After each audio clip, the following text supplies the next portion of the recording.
നമസ്കാരം. മലയാളി വാർത്തയിലേക്ക് സ്വാഗതം. പാർട്ടിക്കാരായിരുന്നാൽ, രാഷ്ട്രീയക്കാരായിരുന്നാൽ എന്ത് തോന്നിവാസവും എന്ത് മൗലിക അവകാശങ്ങളെയും ഹനിക്കാമെന്ന ധിക്കാരം പിടിച്ച അഹന്ത നിറഞ്ഞ മനസ്ഥിതി അതിനെ പൂർണ്ണമായും തച്ചുടയ്ക്കുകയാണ് ഹൈക്കോടതി. അങ്ങനെ ഒടുവിൽ പാർട്ടി സെക്രട്ടറി, അത് CPMന്റെ മാത്രമല്ല CPIയുടെയും പാർട്ടി സെക്രട്ടറിമാർ കോടതിയിൽ നേരിട്ട് ഹാജരാകാനുള്ള ഉത്തരവ് ഇട്ടിരിക്കുകയാണ്. അങ്ങനെ കർശനമായി തന്നെ തിരുവനന്തപുരം വഞ്ചിയൂരിൽ പൊതുഗതാഗതം ജനങ്ങളെ തടസ്സപ്പെടുത്തി CPIMന്റെ ഏരിയ സമ്മേളനം സംഘടിപ്പിച്ച സംഭവത്തിൽ CPIM സംസ്ഥാന സെക്രട്ടറി MV ഗോവിന്ദൻ ഉൾപ്പെടെയുള്ള നേതാക്കളോട് ഹാജരാവാനാണ് ആവശ്യപ്പെട്ടിരിക്കുന്നത്. ഹൈക്കോടതിയാണ് കടുത്ത നിലപാട് ഇപ്പോൾ സ്വീകരിച്ചിരിക്കുന്നത്. തിരുവനന്തപുരം ജില്ലാ secretary V Joy, Kadakampally Surendran, V Prashanth, M Vijayakumar എന്നിവരോടും കോടതിയിൽ ഹാജരാകാനായി ആവശ്യപ്പെട്ട് കഴിഞ്ഞിട്ടുണ്ട്. വഴിയടച്ച സെക്രട്ടേറിയറ്റിൽ ജോയിന്റ് കൗൺസിൽ നടത്തിയ മറ്റൊരു സമരത്തിലെ കോടതിയലക്ഷ്യ ഹർജിയിൽ CPI സംസ്ഥാന സെക്രട്ടറി ബിനോയ് വിശ്വം അടക്കമുള്ള നേതാക്കളോടും നേരിട്ട് ഹാജരാകാൻ ആവശ്യപ്പെട്ടിട്ടുണ്ട്. ഫെബ്രുവരി 10-നാണ് നേതാക്കൾ കോടതിയിൽ ഹാജരാകേണ്ടത്. തിരുവനന്തപുരം വഞ്ചിയൂർ സെക്രട്ടേറിയറ്റ്, കൊച്ചി കോർപ്പറേഷൻ എന്നിവിടങ്ങളിലായി പല സമയങ്ങളിൽ നടന്ന റോഡ് തടസ്സപ്പെടുത്തിയും നടപ്പാത കയ്യേറിയുമുള്ള സ്റ്റേജ് നിർമ്മാണം അടക്കമുള്ള കർശനമായി ഈ വിഷയങ്ങളിൽ കോടതി നടപടി സ്വീകരിച്ചിരിക്കുകയാണ്. ഈ വിഷയങ്ങളിൽ കോടതിയലക്ഷ്യ കേസുകൾ പരിഗണിച്ചുകൊണ്ടാണ് ജസ്റ്റിസുമാരായ അനിൽ K നരേന്ദ്രൻ, S മുരളീകൃഷ്ണ എന്നിവരടക്കമുള്ള ജസ്റ്റിസുമാരുടെ നിർദ്ദേശം പുറത്തു വന്നിരിക്കുന്നത്. ഫെബ്രുവരി 10-ാം തീയതി നേരിട്ട് കോടതിയിൽ ഹാജരാകുമ്പോൾ ഇതിൽ ശക്തമായ നീക്കം തന്നെ ആയിരിക്കും കോടതി പങ്കുവയ്ക്കുക, വലിയ താക്കീതായിരിക്കും നൽകുക. CPIM സെക്രട്ടറി MV ഗോവിന്ദനെ കൂടാതെ മുൻ മന്ത്രി M വിജയകുമാർ, MLA-മാരായിട്ടുള്ള വി ജോയി, കടകംപള്ളി സുരേന്ദ്രൻ, മുൻ മേയറായിരുന്ന ഇപ്പോഴത്തെ MLA VK പ്രശാന്ത്, മുൻ MP A സമ്പത്ത് എന്നിവരുൾപ്പെടെയുള്ള നേതാക്കളും കർശനമായ നടപടി നേരിടേണ്ടി വരുമെന്ന സൂചനയും ഇതിന് പിന്നാലെ ലഭിക്കുന്നുണ്ട്.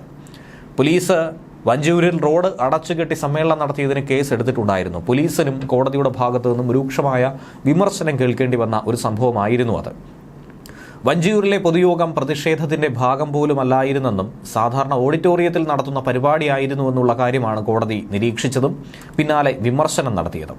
എല്ലാ ദിവസവും ഇത്തരം സംഭവങ്ങൾ ആവർത്തിക്കപ്പെടുകയാണെന്നും അവ ചെറുതായി കണക്കുകൂട്ടാൻ കഴിയില്ല, ഒറ്റപ്പെട്ട സംഭവമായി ഒതുക്കി തീർക്കാൻ സാധിക്കില്ല എന്നുള്ള കുറ്റപ്പെടുത്തലാണ് കോടതിയുടെ ഭാഗത്തു നിന്നുമുണ്ടായത്.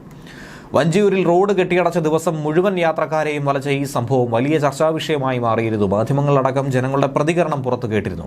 ജില്ലാ കോടതിയും നിരവധി കീഴ്ക്കോടതികളും വഞ്ചിയൂർ പോലീസ് സ്റ്റേഷനും അഡ്മിനിസ്ട്രേറ്റീവ് ട്രൈബ്യൂണലും ഉൾപ്പെടെയുള്ള നിരവധി ആൾക്കാർ എത്തിച്ചേർന്നു പോകുന്ന പ്രധാനപ്പെട്ട ജനജീവിതത്തെ ഏറ്റവും ദുസ്സഹമായി രീതിയിൽ ബാധിക്കാവുന്ന ഒരു റോഡ് തന്നെയാണ് ഒരു ദിവസം മുഴുവൻ കെട്ടിയടച്ച് പാർട്ടി പരിപാടി നടത്തിയത്. ഇത് പൂർണ്ണമായ നിയമലംഘനമാണ്, ചട്ടവിരുദ്ധമാണ്. സെക്രട്ടേറിയറ്റിന് മുന്നിൽ നടപ്പാത അടച്ചുകെട്ടി സമരം നടത്തിയതിനാണ് joint council state service organisation നേതാക്കളായിട്ടുള്ള KP Gopakumar, Jayachandran Kallingal, OK Jayakrishnan, CPI നേതാക്കളായിട്ടുള്ള ബിനോയ് വിശ്വം, പന്നിൻ രവീന്ദ്രൻ തുടങ്ങിയവർക്കെതിരെ കേസെടുത്തിരിക്കുന്നത്.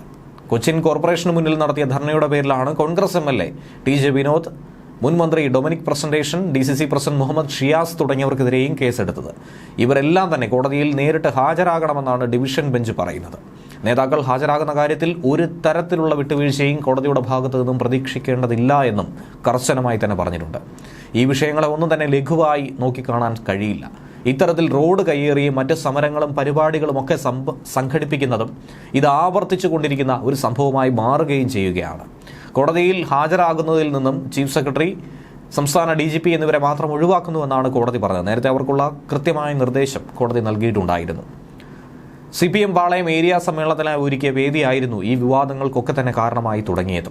വഞ്ചിയൂർ കോടതിക്ക് സമീപത്തായിരുന്നു റോഡ് അടച്ചുകെട്ടി CPM ഇങ്ങനെ ഒരു വേദി ഒരുക്കിയത്, ജനങ്ങളെ വെല്ലുവിളിച്ചുകൊണ്ട്. ഇതേ തുടർന്ന് സ്ഥലത്ത് വലിയ രീതിയിൽ ഗതാഗത കുരുക്കുണ്ടായി. കുട്ടികളടക്കം പൊരി വെയിലത്ത് വാഹനങ്ങൾക്കുള്ളിൽ അകപ്പെട്ട സാഹചര്യമുണ്ടായിരുന്നു. ആംബുലൻസിനടക്കം കടന്നു പോകാൻ കഴിയാത്ത രീതിയിൽ വളരെ ഗുരുതരമായ ഒരു ചട്ടലംഘനമാണ് അവിടെ നടത്തിയത്. സംഭവം വിവാദമായി. തൊട്ടുപിന്നാലെ പ്രതികരണവുമായി പാളയം ഏരിയ സെക്രട്ടറി വഞ്ചിയൂർ ബാബു രംഗത്തെത്തി. അനുമതി വാങ്ങിയ ശേഷമാണ് വേദി ഒരുക്കിയതെന്നും എല്ലാ വശങ്ങളും പരിശോധിച്ചു എന്നുള്ള ഒരു പ്രതികരണമാണ് നൽകിയത്.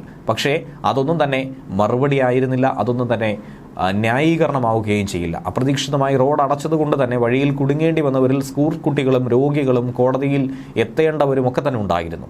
വഞ്ചിയൂർ പോലീസ് സ്റ്റേഷന് തൊട്ട് മുന്നിലാണ് സ്റ്റേജ് കെട്ടി പ്രസംഗവും തൊട്ടു പിന്നാലെ നാടകവും കളിച്ചത്.